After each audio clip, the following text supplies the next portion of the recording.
อยู่พี่เล็ก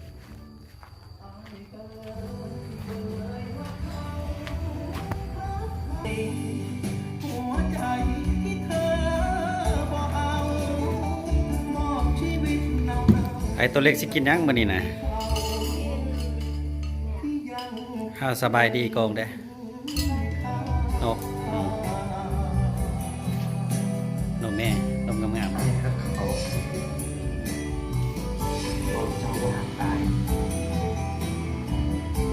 มื้อนี้ไอตัวเล็กกินข้าวติกินข้าวกับหยัง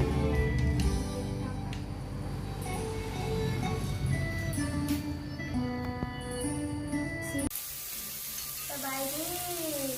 มากินข้าวกันบ่เอาไว้กินได้โดนเท่านึงโดนคืนกินไม่กินอยากแหงอดบ่ได้แกงแข็งอดบ่ได้โอ้เสิร์ฟอาหารเองเป็นเหรอได้ไอตัวเล็กนะเอาผักใส่ได้ลูกเอาผักเอาน้ำใส่หม้อแน่นะฟ้าวเดี๋ยวพอเฮ็ดก็ได้สินะโอเค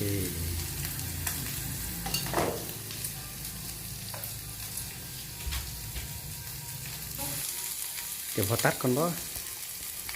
เดี๋ยวมีเศษ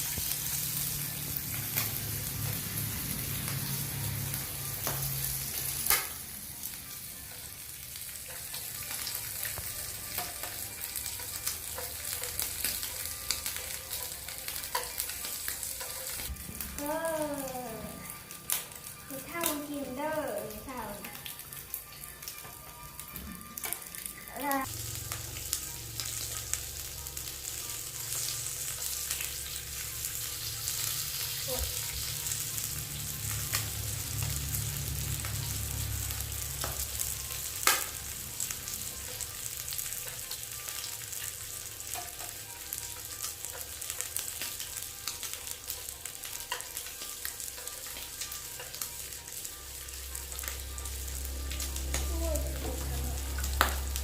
พอแล้วโยก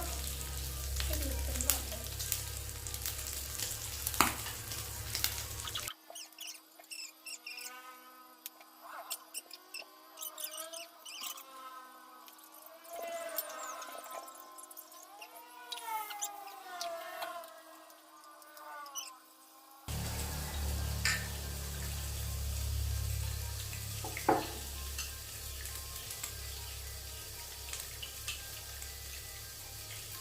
เป็นข้ามเอาวิเชียน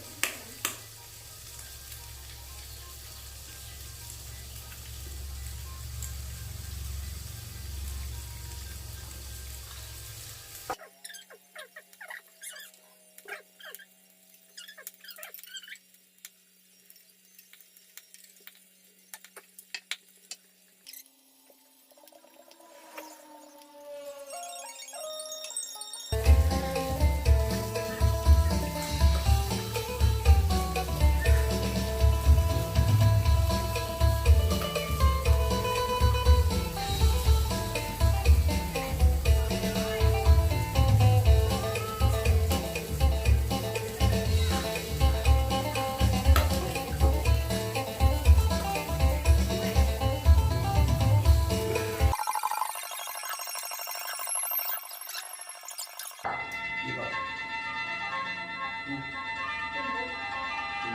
เอาอีกอ่ะ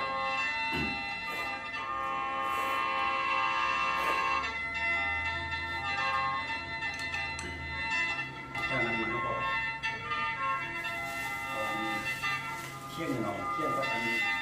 เอามีดมา